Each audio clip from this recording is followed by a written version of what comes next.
Er tauschte sein Beatle-Kostüm gegen den grauen Rock eines Panzergrenadiers.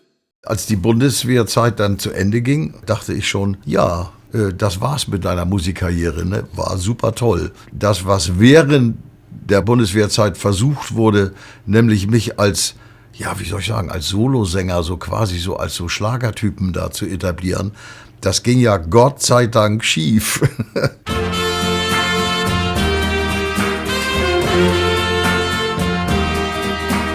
Trag es wie ein Mann vorbei, vorbei.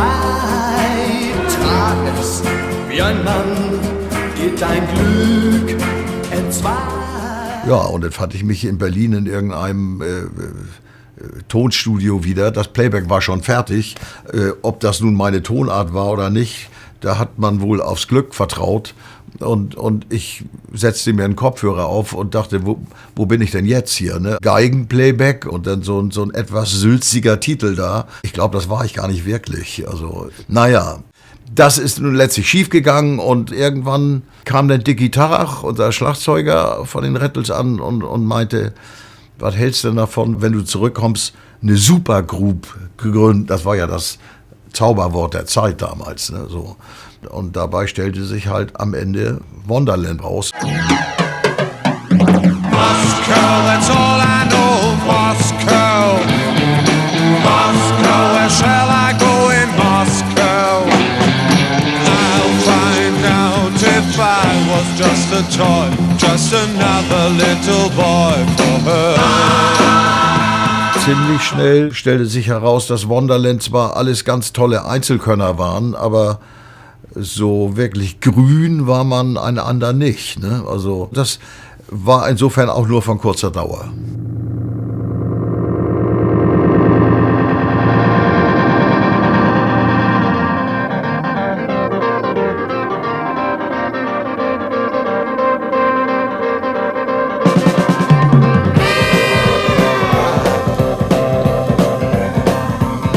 Dieses AR and Machines Thema war eigentlich für mich so ein Ding, von dem ich dachte, das kannst du ein bisschen nebenher betreiben.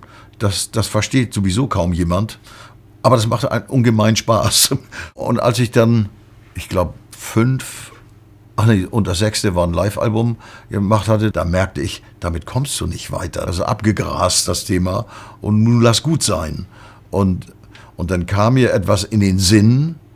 Ich habe einfach mal wieder zu Hause gesessen mit meiner Gitarre und klimperte so rum, wollte eigentlich nur die Finger locker halten, bis ich dann irgendwie merkte, so, da kommt mir jetzt irgendwie bekannt vor. Ist mir das gerade eingefallen oder gibt's das schon? Ne?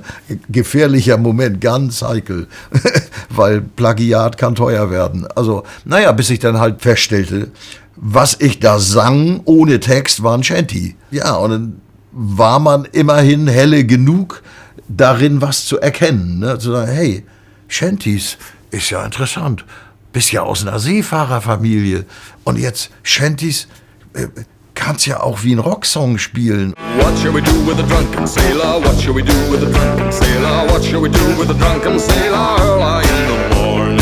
Hooray, up she rises, hooray, up she rises, hooray, up she rises early in the morning. Put him in a longboat until he's sober, put him in a longboat until he's sober, put him in a longboat until he's sober early in the morning. Hooray, up she rises, hooray, up she rises, hooray, up she rises early in the morning. Mir ging's eigentlich um Erneuerung. Setze es in ein anderes Licht. Gestalte es, was du für modern hältst. Ob das nun andere auch für modern halten, egal. Aber mach es einfach. Nach dem Erfolg vom Shanty-Album habe ich natürlich gedacht, das könnte der Anfang eines Weges sein. Ne? Eines neuen Weges. Herr von Ribbeck auf Ribbeck im Havelland, ein Bärmann mit seinem Garten stand und kam die goldene Herbst, seine Bären leuchteten weit und breit. Da stopfte wenn mit das von Tome Scholl, der von Ribbeck sich beide Taschen voll. Und kam ein Partien, ein Junge daher, rief ein Junge, bist du der Bär? Kam ein Mädel und flüsterte der, komm mal rüber, ich hab ne Bären. Ja, also mit der Regenballade, da habe ich ja etwas angerührt, wo ich im Nachhinein eigentlich erst sagen kann, mein lieber Tolldreister, was hast du dir denn dazu gemutet? Da gehst du ja echt jetzt an die alten Dichterfürsten ran, also nicht nur, wo ja manch einer noch die Nase rümpft, ob das nun Ringelnatz oder Morgenstern, so, ne? Sondern da geht's ja dann richtig um Fontane, Goethe und so weiter und so fort, Lilienkron und wie sie da alle hießen.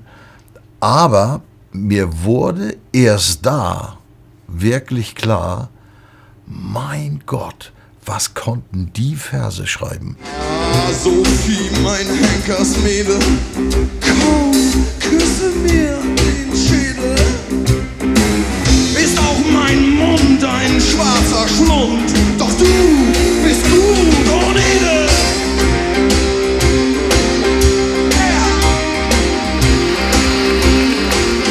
Ja, auch das war ein ziemlich erfolgreiches Album. Ich habe mich einfach nur gefragt, und das fand ich eine interessante Frage, wo sind denn eigentlich die Dichter von heute?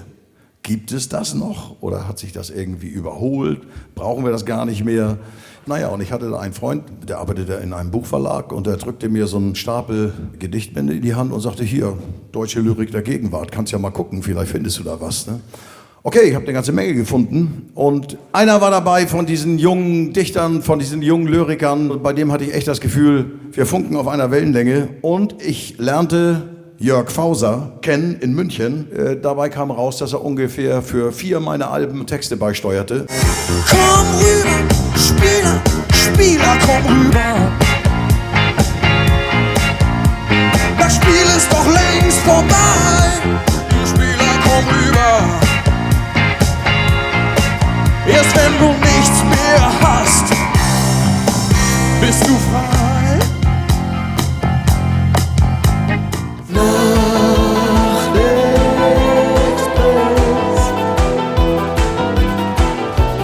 Auf dem Weg durch Zeit und Raum,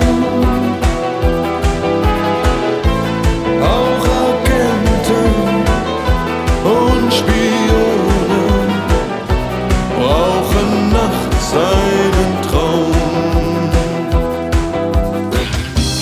Fliegende Pferde landen am Strand. Sie kamen übers weite Meer. Keiner weiß woher. Fliegende Pferde laden mich ein. Auf ihren Rücken mit der Welt eins zu sein. Und am Ende löste ich dann wieder Kreuzworträtsel die ganze Nacht. Und am Ende löste ich dann wieder Kreuzworträtsel die ganze Nacht. In den Booten waren Männer und Frauen, ihre Leiber glänzten in der Sonne. Und sie sangen ein Lied, das kam mir seltsam bekannt vor, aber so hab ich's noch nie gehört. Hey, so hab ich's noch nie gehört.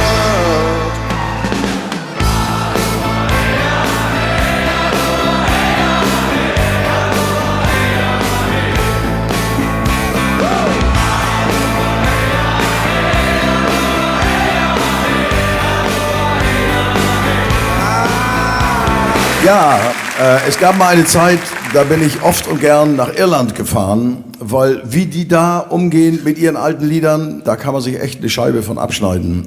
All das ist uns irgendwie verloren gegangen. Was für den Piet der Shakespeare ist für uns Johann Wolfgang von Goethe. Er hat den Text zum nächsten Lied geschrieben. Das ist eins von diesen alten Volksliedern, die man eigentlich auch mal ganz anders sehen kann.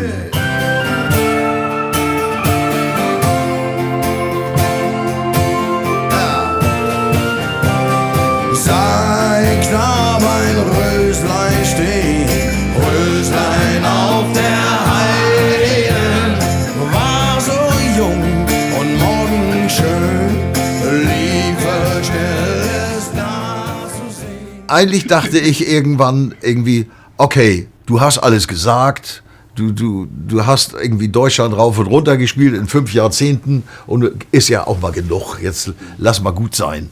Ja, und dann traf ich also meinen alten Mentor Carsten Jahnke wieder, mit dem ich schon seit über 20 Jahren gar nicht mehr gearbeitet hatte. und wir verstanden uns prächtig. Und als der mich dann fragte, wollen wir denn nicht zusammen mal wieder irgendwie, da habe ich gedacht, ach ja gut, mach's doch noch mal. Und dann sind wir auf Tournee gegangen und es war wirklich eine Erfahrung, also dass ein sowas denn noch mal zuteil wird, so auf seine alten Tage.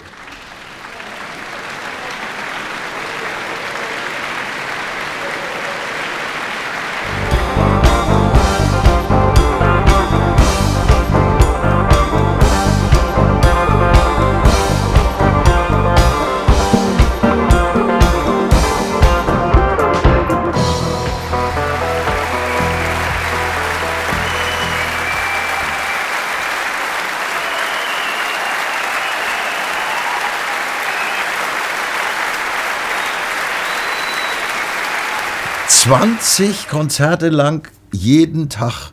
Am Ende standen die Leute und wollten mich nicht von der Bühne lassen. Und ich musste oftmals wirklich mit meiner Rührung kämpfen. Ich habe echt gedacht, Alter, irgendwie bleib aufrecht hier.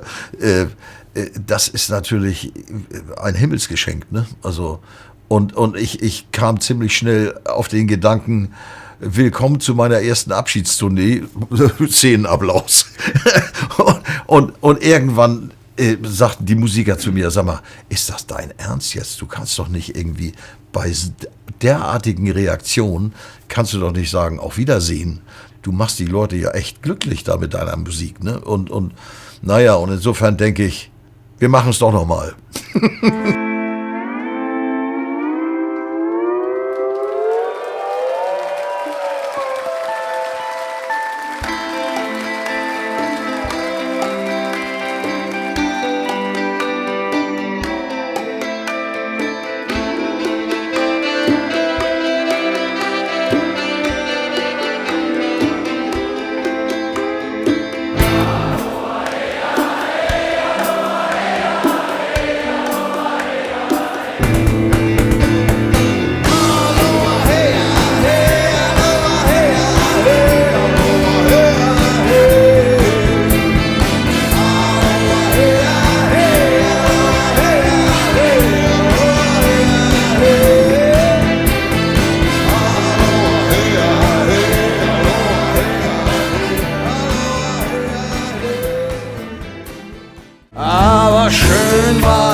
Schön war es doch, und ich möchte es noch einmal erleben. Dabei weiß ich genau, sowas kann es nur einmal geben.